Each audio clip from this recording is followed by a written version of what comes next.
जय श्री कृष्णा मेरे प्यारे दोस्तों, मेरे प्यारे लाल एवं लाडलो।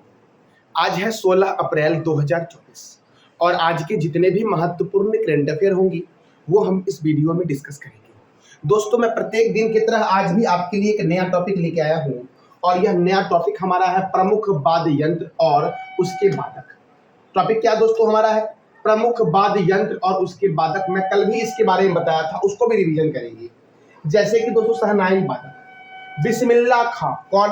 बिस्मिल्लाह खां, दयाशंकर जगन्नाथ और अली अहमद हुसैन खान। ये तीनों का संबंध किस वाद्य यंत्र से है? तो शहनाई से है, याद रखना।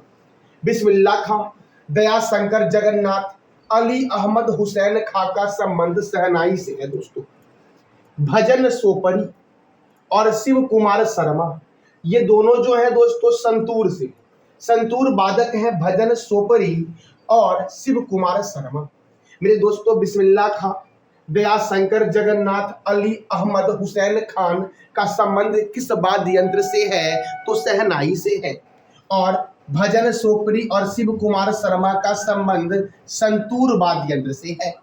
देखो मेरे दोस्तों, एन राजन, विष्णु गोविंद जोग, एल सुब्रमण्यम, डॉक्टर संगीता राजन, कनु कैरी बैद्यनाथ और टी एन कृष्णन, ये सभी का संबंध है वायलिन से।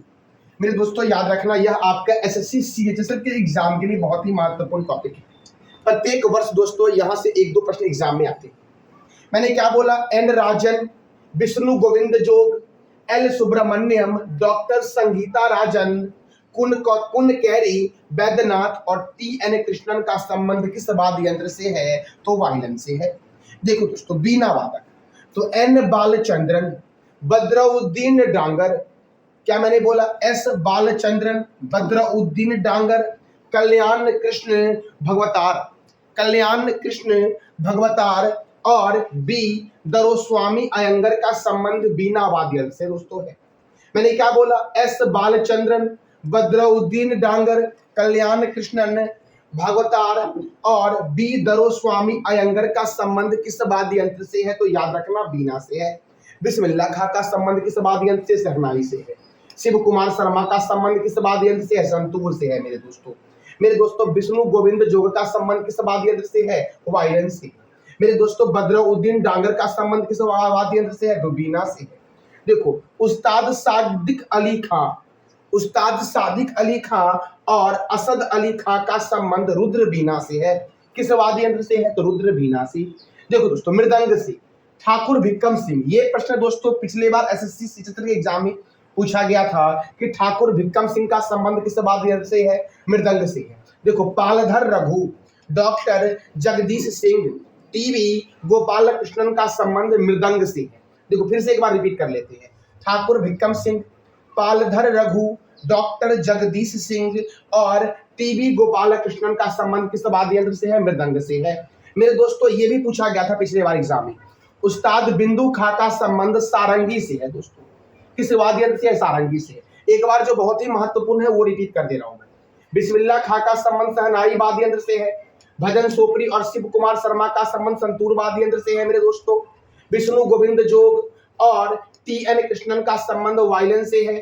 बद्रुद्दीन डांगर और मेरे दोस्तों याद रखना, दरोस्वामी अयंगर का संबंध बीना वाद्य यंत्र से है। उस्ताद सादिक अली खां और असद अली खां का संबंध रुद्र बीना से है। ठाकुर भिक्कम सिंह बहुत ही महत्वपूर्ण दोस्तों है, कई बार पूछा गया है।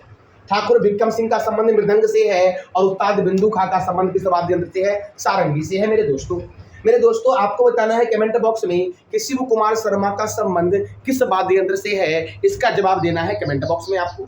ये दोस्तों मैंने कल बताया था आपको कि सितार से है पंडित रविशंकर, निखिल बैनर्जी, विलायत खां, बंदे हसन, शाहिद परवेज, उमाशंकर मिश्र और बुद्धादित्य मुखर्जी। दोस्तों थोड़ा डिफिकल्ट है लेकिन याद करना पड़ेगा आपको, क्योंकि एग्जाम में दोस्तों एसएससी के एग्जाम में यह प्रश्न पूछे जाते हैं दोस्तों। तो पंडित रविशंकर, निखिल बैनर्जी, विलायत खां, बंदे हसन, शाहिद परवेज, उमाशंकर मिश्र और बुद्धादित्य मुखर्जी का संबंध सितार से। जाकिर हुसैन, लतीफ खां, अल्लाह रखा खां, कई बार पूछा गया इसके बारे में, अल्लाह रखा खां के बारे में। अल्लाह रखा खां, गुदई महाराज, किशन महाराज, फयाज खां, सुखविंदर सिंह का संबंध तबला वाद्य से है। पन्नालाल घोष, हरिप्रसाद चौरसिया, वी कुंजमणि, एन नीला, राजेंद्र प्रसन्ना, राजेंद्र कुलकर्णी का संबंध किस वाद्य यंत्र से है? तो बांसुरी वाद्य यंत्र से है मेरे दोस्तों। मेरे दोस्तों देखो, अहमद अली खां, अली अकबर खां, अलाउद्दीन खां, हाफिज खां, विश्वजीत राय चौधरी और जरीन दारूवाला और मुकेश शर्मा का संबंध किस वाद्य यंत्र से? सरोद से है। दोस्तों मैंने ये आपको पिछले दिन बताया ही था, आज मैंने बस रिवीजन करवा दिया। तो मेरे प्यारे लाल एवं लालियों, अब हम शुरू करते हैं आज का महत्वपूर्ण करंट अफेयर का सेशन। और हमारा आज का पहला प्रश्न है, हाल ही में भीमराव अंबेडकर की जयंती कब मनाई गई है? भीमराव अंबेडकर की जयंती जो मनाई गई है वो 14 अप्रैल को मनाई गई है। राइट आंसर क्या हो जाएगा? 14 अप्रैल ई। कि भीमराव अंबेडकर की जयंती कब मनाई गई? 14 अप्रैल को मनाई गई है। मेरे दोस्तों देखो, भीमराव अंबेडकर का जन्म जो हुआ था वो 14 अप्रैल 1891 को मध्य प्रदेश में हुआ था। और मध्य प्रदेश में कहा? महू में दोस्तों हुआ था। अब इनका जो महापरिनिर्वाण हुआ था ये 6 दिसंबर 1956 में नई दिल्ली में हुआ था। कब हुआ था? 6 दिसंबर 1956 को इनका महापरिनिर्वाण हुआ था नई दिल्ली में। इनकी माता का नाम क्या था? भीमाबाई था दोस्तों। भीमराव अंबेडकर की माता का नाम क्या था? भीमाबाई। और इनके पिता का नाम था रामजी मालोजी सकपाल। क्या नाम था पिताजी का इनके? रामजी मालोजी सकपाल। और इनकी पत्नी का नाम था रमाबाई। इनको दोस्तों 1990 में दिया गया था भारत रत्न। वैसे अगर मैं आपसे पूछूं कि भारत रत्न की शुरुआत कब हुई मेरे लाल एवं लालियों, तो 1954 में भारत रत्न की शुरुआत हुई थी। देखो दोस्तों, इनका अन्य नाम है, भीमराव अंबेडकर का दोस्तों अन्य नाम है भारतीय संविधान के जनक, आधुनिक मनु की संज्ञा। याद रख लेना, आधुनिक मनु की दोस्तों संज्ञा किसको दी गई है? तो भीमराव अंबेडकर को दी गई है। समाज सुधारक और दलित शोषित के महानायक भी भीमराव अंबेडकर को कहा गया है। तो भीमराव अंबेडकर के मैंने आपको 3 नाम बताए। पहला मैंने बताया भारतीय संविधान के जनक, दूसरा मैंने बताया आपको आधुनिक मनु की संज्ञा दी गई है किसे दोस्तों? भीमराव अंबेडकर को। समाज सुधारक और दलित शोषित के महानायक किसे कहा गया है? भीमराव अंबेडकर को। और भीमराव अंबेडकर जो थे वो भारत के प्रथम कानून मंत्री थे। स्वतंत्र भारत के प्रथम कानून मंत्री कौन थे मेरे लाल एवं लालियों? तो भीमराव अंबेडकर थे। देखो, भीमराव अंबेडकर के द्वारा लिखा गया महत्वपूर्ण पुस्तक कौन कौन सा है? तो याद रखना, annihilation of caste. Annihilation of caste किसने लिखा है? तो याद रखना मेरे लाल एवं लालियों, भीमराव अंबेडकर ने लिखा है एनिहिलेशन ऑफ कास्ट। बुद्ध और Karl Marx, who were the Shudras, Buddha and his Dhamma और the rise and fall of Hindu women, ये सारे पुस्तक के लेखक कौन है? भीमराव अंबेडकर। एक बार मैं फिर से रिपीट कर दे रहा हूं दोस्तों, ये पुस्तक आपके एग्जाम के पॉइंट ऑफ व्यू से बहुत ही महत्वपूर्ण हो जाता है, क्योंकि अभी हाल ही में भीमराव अंबेडकर की जयंती 14 अप्रैल को मनाई गई है। तो कौन सा पुस्तक है? एनिहिलेशन ऑफ कास्ट दोस्तों, बुद्ध और Karl Marx, who were the Shudras और Buddha and his Dhamma, the rise and fall of Hindu womens पुस्तक के लेखक कौन है? तो याद रखना भीमराव अंबेडकर, जिन्हें भारतीय संविधान का जनक, आधुनिक मनु की संज्ञा, समाज सुधारक और दलित शोषित के महानायक के नाम से प्रसिद्ध हो गई है। और यह भारत के प्रथम कानून मंत्री भी थे। यहां से याद रखना इनका जन्म कहां हुआ था? मध्य प्रदेश के महू में हुआ था। और इन्हें भारत रत्न कब दिया गया? 1990 में। भारत दोस्तों देखो, 19 फुट ऊंची स्टैचू ऑफ इक्वलिटी अमेरिका के मैरीलैंड में स्थापित किया गया था भीमराव अंबेडकर जी की प्रतिमा। मेरे दोस्तों देखो, अगर मैं आपसे पूछूं कि भीमराव अंबेडकर की सबसे ऊंची प्रतिमा कहां है, तो हैदराबाद में, और इसकी ऊंचाई है 125 फुट। दोस्तों देखो, अंबेडकर जी शिक्षा जो प्रारंभ किए थे वो अंबेडकर ने बॉम्बे विश्वविद्यालय से स्नातक की उपाधि प्राप्त की। और आगे चल करके पढ़ाई दोस्तों न्यूयॉर्क में स्थित है कोलंबिया विश्वविद्यालय, वहां पर किया। और लंदन स्कूल ऑफ इकोनॉमिक्स में दोस्तों इन्होंने अपनी पढ़ाई पूरी की थी। देखो, भीमराव अंबेडकर के जो समाधि स्थल का नाम है, क्या नाम है? चैत्य भूमि, जो मुंबई में। प्रारूप समिति के अध्यक्ष कौन थे? भीमराव अंबेडकर थे। पीने के पानी का सत्याग्रह करने वाला प्रथम व्यक्ति जो था वो कौन था? तो भीमराव अंबेडकर जी थे दोस्तों। भीमराव अंबेडकर ने प्रमुख नारा दिया था, शिक्षित बनो, संगठित हो और संघर्ष करो। शिक्षित बनो, संगठित हो और संघर्ष करो, यह नारा किसका है? तो भीमराव अंबेडकर जी का है। देखो दोस्तों, एक सत्याग्रह हुआ था, महान सत्याग्रह। महान सत्याग्रह का नेतृत्व जो किया गया था वो भीमराव अंबेडकर जी के द्वारा किया गया था 1927 में। मेरे लाल एवं लालियों, तीनों गोलमेज सम्मेलन, जो 3 गोलमेज सम्मेलन हुए थे, तीनों में इन्होंने भाग लिया था। और 1936 में इन्होंने दलित वर्गों के हित की रक्षा हेतु इंडिपेंडेंट लेबर पार्टी का गठन किया था। इंडिपेंडेंट लेबर पार्टी के संस्थापक कौन थे मेरे दोस्तों? भीमराव अंबेडकर थे। कब स्थापना हुई? 1936 में। इनके द्वारा दोस्तों प्रमुख संगठन की स्थापना जो की गई थी वो था बहिष्कृत हितकरणी सभा, 1923 में स्थापित किया गया था। इंडिपेंडेंट लेबर पार्टी दोस्तों 1936 में स्थापित किया गया था। और अनुसूचित जाति संघ की स्थापना 1942 में की गई थी मेरे दोस्तों। और ये तीनों जो दोस्तों आपका है वो भीमराव अंबेडकर के द्वारा संगठन किया गया पार्टी था मेरे भाइयों। कौन कौन सा था? तो बहिष्कृत हितकारिणी सभा 1923 में, इंडिपेंडेंट लेबर पार्टी 1936 में, और अनुसूचित जाति संघ की स्थापना 1942 में की गई थी मेरे दोस्तों। तो ये था हमारा भीमराव अंबेडकर जी के बारे में महत्वपूर्ण प्रश्न जो आपके किसी भी एग्जाम के लिए महत्वपूर्ण है। तो मेरे प्यारे दोस्तों आइए हम अगले प्रश्न की ओर बढ़ते हैं। हमारा अगला प्रश्न है, हाल ही में किस देश ने पाकिस्तान यात्रा के लिए खतरनाक देशों की सूची में शामिल किया? हाल ही में किस देश ने दोस्तों, हाल ही में किस देश ने पाकिस्तान के यात्रा के लिए खतरनाक देशों की सूची में शामिल किया है? यानी कि दोस्तों पाकिस्तान में अगर आप यात्रा करते हो, पाकिस्तान अगर आपका गंतव्य है तो वह खतरनाक यात्रा दोस्तों है। यह किसने बोला है? तो यह इंग्लैंड ने दोस्तों बोला। किसने बोला? इंग्लैंड ने। इंग्लैंड ने पाकिस्तान के यात्रा को खतरनाक देशों की सूची में शामिल किया है। अब इंग्लैंड ने शामिल किया है तो इंग्लैंड अर्थात यूनाइटेड किंगडम, इसकी राजधानी जो है वो क्या है? लंदन है। और लंदन है टेम्स रिवर के किनारे। मेरे प्यारे लाल एवं लालियों, यहाँ की करेंसी क्या है? Pound sterling. यहाँ के पीएम कौन है? ऋषि सुनक। एमनेस्टी इंटरनेशनल, राष्ट्रमंडल अर्थात कॉमनवेल्थ और अंतरराष्ट्रीय समुद्री व्यापार संगठन का हेडक्वार्टर कहाँ है? तो लंदन में है। मेरे दोस्तों देखो, अमेरिका, जो अमेरिका है इसकी राजधानी क्या है? तो वॉशिंगटन है।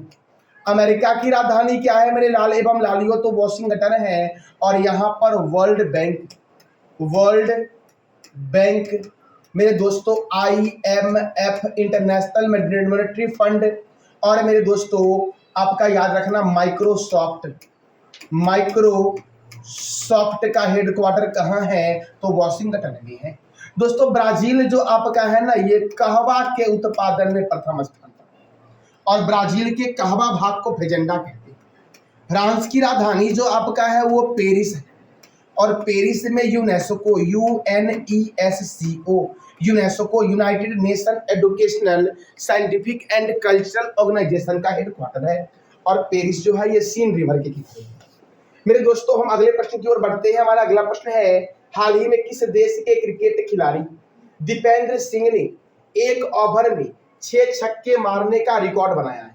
एक ओवर में दोस्तों 6 छक्के मारने का रिकॉर्ड बनाया है दीपेंद्र सिंह ने। और यह दीपेंद्र सिंह किस देश के क्रिकेट खिलाड़ी हैं? तो नेपाल के। नेपाल के क्रिकेट खिलाड़ी कौन है? दीपेंद्र सिंह, जिन्होंने एक ओवर में 6 छक्के मारने का रिकॉर्ड बनाया है मेरे दोस्तों। अब क्रिकेट तो याद रखना, इंटरनेशनल क्रिकेट काउंसिल अर्थात ICC जो है ये दुनिया में क्रिकेट को कंट्रोल करती है। और इसका हेडक्वार्टर कहाँ है? दुबई में। इसकी स्थापना हुई थी 15 जून 1909 को। दोस्तों देखो, भारत में जो क्रिकेट को कंट्रोल करती है वो है BCCI।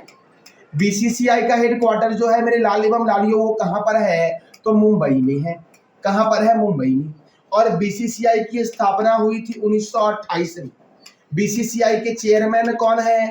रोजर बिन्नी है। कौन है मेरे दोस्तों? तो रोजर बिन्नी है BCCI के चेयरमैन। और देखो दोस्तों, ICC के चेयरमैन कौन है? ग्रेग वारकेले।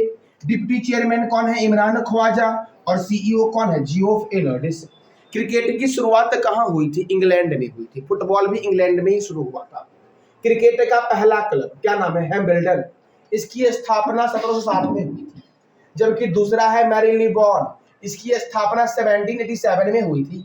प्रथम वर्ल्ड कप कब हुआ था क्रिकेट का? 1975 में हुआ था। भारत अभी तक 2 बार क्रिकेट का वर्ल्ड कप जीत चुका है। तो कब कब जीता है ये आपको बताना है। एक बार जो दोस्तों जीता है वो कपिल देव की कप्तानी में जीता है, और दूसरी बार महेंद्र सिंह धोनी की कप्तानी में भारत ने 2 बार क्रिकेट का वर्ल्ड कप जीता है। वर्ष कौन सा है ये आप बताओ। तो प्रथम वर्ल्ड कप 1975 में इंग्लैंड में हुआ, और वेस्ट इंडीज और ऑस्ट्रेलिया के बीच हुआ था। मेरे दोस्तों देखो, क्रिकेट के महत्वपूर्ण स्टेडियम चिदम्बरम चेन्नई में है। और याद रखना चेपक भी चेन्नई में है। चिदम्बरम स्टेडियम कहाँ है मेरे लाल एवं लालियों? तो चेन्नई में है। और याद रखना दोस्तों चेपक स्टेडियम कहाँ है? चेन्नई में। ईडन गार्डन स्टेडियम कोलकाता में। चिन्ना स्वामी स्टेडियम बेंगलुरु में। अरुण जेटली स्टेडियम दिल्ली में। राजीव गांधी स्टेडियम हैदराबाद में है। राजीव गांधी स्टेडियम और राजीव गांधी हवाई अड्डा दोनों हैदराबाद में है। और हैदराबाद मूसी रिवर के किनारे है। मैंने तुरंत बताया आपको अभी कि हैदराबाद में ही दोस्तों भीमराव अंबेडकर की 125 फुट ऊंची प्रतिमा है, जो सबसे ऊंची प्रतिमा है भीमराव अंबेडकर जी की। बाराबाती स्टेडियम कहाँ है? कटक में। वानखेड़े स्टेडियम कहाँ है? मुंबई में। और मुंबई में ही बीसीसीआई का हेडक्वार्टर है, मुंबई में ही आरबीआई का भी हेडक्वार्टर है। किन्नन स्टेडियम जमशेदपुर में है। मेलबर्न स्टेडियम ऑस्ट्रेलिया में है। पर्थ और ब्रिस्बेन स्टेडियम भी मेरे दोस्तों ऑस्ट्रेलिया में ही है। और इंग्लैंड और ऑस्ट्रेलिया का राष्ट्रीय खेल क्रिकेट है। देखो दोस्तों, आईपीएल की शुरुआत 2008 में हुई थी और प्रथम आईपीएल विजेता कौन था? राजस्थान रॉयल्स। और विजेता था चेन्नई सुपर किंग। देखो, विश्व का सबसे बड़ा क्रिकेट स्टेडियम कौन सा है? तो नरेंद्र मोदी स्टेडियम है। और यह नरेंद्र मोदी स्टेडियम कहाँ है? तो गुजरात के अहमदाबाद में है। देखो दोस्तों, महत्वपूर्ण ट्रॉफी देखते हैं क्रिकेट के संदर्भ में। Ranji trophy, Irani trophy, Vijay Hazare trophy, Moin ud Dowlah gold cup, Cooch Behar cup, Duleep trophy, Rohinton Baria trophy, GD Birla trophy और देवधर ट्रॉफी का संबंध किस खेल से है? तो क्रिकेट से है। मेरे प्यारे लाल एवं लालियों, हमारा अगला प्रश्न है, किस देश ने दुनिया में पहली बार अंतरिक्ष पर्यटन की शुरुआत की है? तो अमेरिका ने दोस्तों। राइट आंसर क्या हो जाएगा? अमेरिका ने दुनिया में पहली बार अंतरिक्ष पर्यटन की शुरुआत की है। और मैंने तुरंत बताया आपको अभी कि अमेरिका की राजधानी क्या है मेरे दोस्तों? तो वॉशिंगटन है। अमेरिका की राजधानी क्या है? वॉशिंगटन है। अमेरिका की मुद्रा क्या है? अगर मैं पूछूं तो क्या बोलोगे आप? डॉलर है। क्या है मेरे दोस्तों? डॉलर। यहाँ के राष्ट्रपति कौन है? अगर राष्ट्रपति के बारे में पूछ लिया जाए दोस्तों, राष्ट्रपति के बारे में क्या बोलोगे? जो बाइडेन है। कौन है मेरे दोस्तों? Joe Biden. मेरे दोस्तों, वॉशिंगटन में ही मैंने बोला world bank, world bank, world bank दोस्तों, वर्ल्ड बैंक और आईएमएफ अंतर्राष्ट्रीय मुद्रा कोष का हेडक्वार्टर है। मेरे दोस्तों, अब देखो, अमेरिका से और भी कई सारे प्रश्न बनते हैं, जैसे कि ताजे पानी की सबसे बड़ी झील है सुपीरियर झील, अमेरिका में है। देखो, सबसे छोटी नदी दुनिया की डी नदी। दुनिया की सबसे छोटी रिवर कौन सी है? डी नदी। संविधान निर्माण करने वाला पहला देश कौन है? तो अमेरिका है। चंद्रमा पर मानव भेजने वाला पहला देश कौन है? अमेरिका है। और चंद्रमा पर जाने वाली प्रथम व्यक्ति का नाम क्या है? तो नील एंगस्ट्रम दोस्तों। नील एंगस्ट्रम है चंद्रमा पर जाने वाले प्रथम व्यक्ति, जो 1969 में गए थे। मेरे दोस्तों, 1969 में ही इसरो की स्थापना हुई थी। इसरो दोस्तों, ISRO, इसरो की स्थापना 1969 में ही हुई थी। देखो, अमेरिका का राष्ट्रीय चिन्ह क्या है? Golden rod. 49वीं समांतर रेखा कौन से दो देशों के बीच है? तो अमेरिका और कनाडा के बीच है। स्टैच्यू ऑफ लिबर्टी अमेरिका के न्यूयॉर्क में है। उत्तरी ध्रुव पर जाने वाला प्रथम व्यक्ति कौन था? Robert Peary. यह अमेरिका का ही था उत्तरी ध्रुव पर जाने वाला प्रथम व्यक्ति, रॉबर्ट पियरी। मेरे दोस्तों, हमारा अगला प्रश्न है, उत्तर प्रदेश के किस जिले में प्रदेश का पहला ग्लास स्काई वॉक ब्रिज बनाया गया है? Glass sky walk bridge UP का पहला ब्रिज दोस्तों है, और यह बना है उत्तर प्रदेश के चित्रकूट में।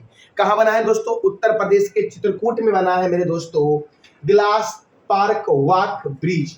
ग्लास स्काई वॉक ब्रिज दोस्तों कहाँ बना है? तो उत्तर प्रदेश के चित्रकूट में बना है। अब मेरे दोस्तों याद रखना, उत्तर प्रदेश, तो देखो, उत्तर प्रदेश से जो भी महत्वपूर्ण प्रश्न बनेंगे वो हमारा ये है कि उत्तर प्रदेश की राजधानी है लखनऊ। उत्तर प्रदेश के गवर्नर कौन है? आनंदीबेन पटेल है। यहाँ के मुख्यमंत्री कौन है? योगी आदित्यनाथ जी है। यहाँ पर राज्यसभा सीट दोस्तों कितना है? तो 31 है। और लोकसभा सीट कितना है? 80 है मेरे दोस्तों आपको मैप में दिख रहा होगा, यही है उत्तर प्रदेश। उत्तर भारत का सबसे बड़ा राज्य उत्तर प्रदेश दोस्तों। और देखो दोस्तों, दुधवा राष्ट्रीय उद्यान, हस्तिनापुर वन्यजीव अभ्यारण्य, रानीपुर वन्यजीव अभ्यारण्य, चंद्रप्रभा वन्यजीव अभ्यारण्य, सुर सरोवर वन्यजीव अभ्यारण्य, बखीरा वन्यजीव अभ्यारण्य, पिलीभीत राष्ट्रीय उद्यान, अमानगढ़ बाघ रिजर्व और लाख बहोसी पक्षी अभ्यारण्य कहाँ है? उत्तर प्रदेश। फिर से एक बार रिपीट, दुधवा, हस्तिनापुर, रानीपुर, चंद्रप्रभा, सुर सरोवर, बखीरा, पिलीभीत, अमानगढ़ और लाख बहोसी कहाँ है? यूपी में है दोस्तों। याद रखना, चौधरी चरण सिंह अंतरराष्ट्रीय हवाई अड्डा कहाँ है? लखनऊ में। और अगर पूछूं मैं आपसे कि लाल बहादुर शास्त्री अंतरराष्ट्रीय हवाई अड्डा कहाँ है? तो बहादुर दोस्तों याद रखना, बहादुर है वाराणसी में, डाउट नहीं होगा फिर आपको। और वाल्मीकि अंतरराष्ट्रीय हवाई अड्डा जो आपका है ये अयोध्या में। अयोध्या है सरयू नदी के किनारे। दोस्तों वाराणसी है गंगा रिवर के किनारे, लखनऊ है गोमती रिवर के किनारे, मेरे दोस्तों आगरा है यमुना रिवर के किनारे, मथुरा है यमुना रिवर के किनारे, कन्नौज है गंगा नदी के किनारे। देखो दोस्तों, भारतीय चीनी तकनीकी संस्थान कानपुर में है, भारतीय दलहन शोध, यहाँ सही कर लेना मेरे दोस्तों, भारतीय दलहन शोध संस्थान कहाँ है? कानपुर में है। औद्योगिक विश्वविज्ञान अनुसंधान केंद्र लखनऊ में, केंद्रीय औषधि अनुसंधान केंद्र कहाँ है? लखनऊ में। केंद्रीय वनस्पति अनुसंधान केंद्र कहाँ है मेरे लाल एवं लालियों? तो लखनऊ में है। और बीरबल सहनी जीवाश्म विज्ञान संस्थान कहाँ है? लखनऊ में है। SIDBI, small industries development bank of India full form, SIDBI small industries and development bank of India, इसका हेडक्वार्टर है लखनऊ में और इसकी स्थापना हुई 2 अप्रैल 1990 को। कब हुई मेरे लाल एवं लालियों? 2 अप्रैल 1990 को हुई। देखो, राष्ट्रीय राजमार्गों का चौराहा किसे कहा गया है? कानपुर को। नवाबों का शहर लखनऊ को कहा गया है। उत्तर भारत का मैनचेस्टर कानपुर को कहा गया है। ध्यानचंद स्टेडियम कहाँ है? लखनऊ में। और ग्रीन पार्क स्टेडियम कहाँ है? कानपुर में। जरा आप मेरे लाल एवं लालियों बता दो कि लखनऊ है कौन से रिवर के किनारे? मैंने तुरंत आपको बताया है। मेरे दोस्तों अब हम अगले प्रश्न की ओर बढ़ते हैं। हमारा अगला प्रश्न जो है दोस्तों वो देखो है कि हाल ही में भारत ने किस देश को 35 एम्बुलेंस, हाल ही में भारत ने किस देश को 35 एम्बुलेंस और 66 स्कूल बसें उपहार में दी है? 35 एम्बुलेंस और 66 स्कूल बसें उपहार में दी है किस देश को? तो नेपाल को मेरे दोस्तों। किस देश को दी है? नेपाल को। नेपाल की राजधानी क्या है? काठमांडू। नेपाल की करेंसी क्या है? नेपाली रूपी। नेपाल के प्रेसिडेंट है रामचंद्र पौडेल और नेपाल के पीएम है पुष्प कमल दहल प्रचंड। और नेपाल की पर्यटक राजधानी क्या बनी है मेरे लाल एवं लालियों? तो पोखरा बनी है। क्या बनी है? पोखरा। अब अगला प्रश्न दोस्तों हमारा है, हाल ही में इंडियन इंस्टीट्यूट ऑफ साइंस ने, हाल ही में इंडियन इंस्टीट्यूट ऑफ साइंस ने माइक्रोप्लास्टिक से निपटने के लिए हाइड्रोजेल का आविष्कार किया। इंडियन इंस्टीट्यूट ऑफ साइंस ने माइक्रोप्लास्टिक से निपटने के लिए हाइड्रोजेल का आविष्कार किया है। तो इंडियन इंस्टीट्यूट ऑफ साइंस का मुख्यालय कहाँ है? याद रखना बेंगलुरु में है। कहाँ है मेरे लाल एवं लालियों? तो बेंगलुरु में है। और याद रखना बेंगलुरु से आप कि बेंगलुरु में दोस्तों लाल बाग पार्क है। लाल बाग पार्क, लाल बाग पार्क कहाँ पर है? बेंगलुरु में। महत्वपूर्ण यह दोस्तों नहीं है कि ये कहाँ पर है, महत्वपूर्ण यह है कि इसका निर्माण किसने करवाया था? तो इसका निर्माण करवाया गया था हैदर अली के द्वारा। हैदर अली दोस्तों टीपू सुल्तान के पिता का नाम है हैदर अली और इन्होंने ही दोस्तों लाल बाग पार्क बनाया था बेंगलुरु में। मेरे दोस्तों बेंगलुरु में एक जैविक उद्यान है, उसका नाम है बनरघट्टा, बनरघट्टा, बनरघट्टा जैविक उद्यान। जैविक उद्यान ये कहाँ है? तो बेंगलुरु में दोस्तों है। और यहां से प्रश्न बनता है कि यह भारत का प्रथम तितली उद्यान है। भारत का प्रथम तितली उद्यान कौन सा है मेरे लाल एवं लालियों? तो बनरघट्टा जैविक उद्यान जो कहाँ है? बेंगलुरु में। और एक क्वेश्चन तो सबको पता होगा कि बेंगलुरु में इसरो का हेडक्वार्टर है। इसरो का हेडक्वार्टर कहाँ है? बेंगलुरु में। जरा आप बता दो इसरो की स्थापना कब हुई? मेरे दोस्तों नई दिल्ली में NHAI national highway authority of India, नीति NITI नीति आयोग दोस्तों ये एनटीपीसी एग्जाम में पूछा गया था कि नीति आयोग का फुल फॉर्म क्या होगा? तो नीति आयोग का फुल फॉर्म होगा national institution for transforming India. दोस्तों इसका हेडक्वार्टर कहाँ है? नई दिल्ली में। अगर मुंबई के बारे में दोस्तों जानना आपको है तो मुंबई में मैंने दोस्तों कई बार आपको बताया है मेरे भाई, मैंने आपको कई बार बताया है कि मुंबई में दोस्तों आपका BCCI का हेडक्वार्टर है। RBI का हेडक्वार्टर दोस्तों BC कहाँ है? तो मुंबई में है। वाराणसी में दोस्तों, वाराणसी तो गंगा नदी के किनारे है। और यहाँ पर मैंने तुरंत बताया आपको कि लाल बहादुर शास्त्री अंतरराष्ट्रीय हवाई अड्डा, शास्त्री अंतरराष्ट्रीय हवाई अड्डा मेरे लाल एवं लालियों कहाँ है? तो याद रखना वाराणसी में है मेरे दोस्तों। मेरे प्यारे दोस्तों अगला प्रश्न हमारा है कि चो जंग ताई किस देश के नए प्रधानमंत्री बने हैं? तो जंग ताई किस देश के नए प्रधानमंत्री बने हैं? तो ताइवान के नए प्रधानमंत्री बन गए हैं चो जंग ताई दोस्तों। मेरे दोस्तों अगला प्रश्न हमारा है ट्रेडमिल पर 12 घंटे दौड़कर गिनीज वर्ल्ड रिकॉर्ड बनाया है? हाल ही में किसने ट्रेडमिल पर 12 घंटे दौड़कर गिनीज वर्ल्ड रिकॉर्ड बनाया है दोस्तों? तो इनका नाम है सुमित सिंह दोस्तों। सुमित सिंह ने ट्रेडमिल पर 12 घंटे दौड़कर क्या बनाया है? द गिनीज वर्ल्ड रिकॉर्ड बनाया है। मेरे दोस्तों, ये था हमारा आज का महत्वपूर्ण करंट अफेयर। दोस्तों अब हम देखते हैं कल का करंट अफेयर का रिवीजन सेशन। देखो दोस्तों, विश्व पार्किंसंस दिवस कब मनाया जाता है? 11 अप्रैल को। लक्षद्वीप में शाखा खोलने वाला पहला निजी बैंक कौन बना? मेरे लाल एवं लालियो, HDFC बैंक बना है। भारतीय सेना ने कहा एंटी टैंक गाइडेड मिसाइल को दागने का अभ्यास किया है? सिक्किम। दोस्तों दस्तरिक संयुक्त सैन्य अभ्यास 2024 का आयोजन भारत और किस देश के बीच होगा? तो उज्बेकिस्तान के बीच होगा। दोस्तों अदानी ग्रीन ने किस राज्य के खावरा में दुनिया का सबसे बड़ा नवीकरणीय ऊर्जा पार्क बनाया है? तो गुजरात में। मेरे दोस्तों हाल ही में किस देश ने अंगारा A5 रॉकेट का सफल प्रक्षेपण किया है? तो रूस ने। मेरे दोस्तों किसने किया है? रूस ने किया है। और उसकी राजधानी क्या है? मॉस्को। मेरे दोस्तों गोपी थोट्टाकुरा किस देश के पहले अंतरिक्ष पर्यटक बनेंगे? तो भारत के। मेरे दोस्तों विश्व साइबर अपराध सूचकांक में भारत का स्थान क्या है? 10 है। और प्रथम स्थान पर कौन है मेरे दोस्तों? तो रूस है प्रथम स्थान पे, याद रखना। दोस्तों किस राज्य के वायनाड वन्यजीव अभ्यारण्य में आग लगने से 100 हेक्टेयर की भूमि बर्बाद हो गई है? तो केरल में दोस्तों। केरल में है वायनाड वन्यजीव अभ्यारण्य और यहाँ पर आग लग गई जंगल में, जिस कारण से 100 हेक्टेयर की भूमि क्या हो गई? बर्बाद हो गई। मेरे दोस्तों अब कल जो मैंने आपसे 3 प्रश्न किया था उसका आंसर क्या वो देख लेते हैं। प्रश्न था हमारा, किस देश की सेना ने माउंट एवरेस्ट से कचरा इकट्ठा करने का अभियान चलाया है? नेपाल। राष्ट्रीय महिला हॉकी कोच किसे नियुक्त किया गया है? दोस्तों हरेंद्र सिंह को नियुक्त किया गया है। मेरे दोस्तों संगीत नाटक अकादमी द्वारा आयोजित शक्ति संगीत और नृत्य महोत्सव का उद्घाटन कहाँ होगा? तो मेरे लाल एवं लालियों असम में होगा। कहाँ पर होगा? असम में। मेरे लाल एवं लालियों आज का आपका 3 प्रश्न है जिसका जवाब आपको देना है कमेंट बॉक्स में कि दस्तरिक सैन्य अभ्यास का आयोजन भारत और किस देश के बीच हो रहा है? दोस्तों कल ही शुरू हुआ था। किस देश के बीच हो रहा है? दोस्तों अदानी ग्रीन ने किस राज्य के खावरा में दुनिया का सबसे बड़ा नवीकरणीय ऊर्जा पार्क बनाया है?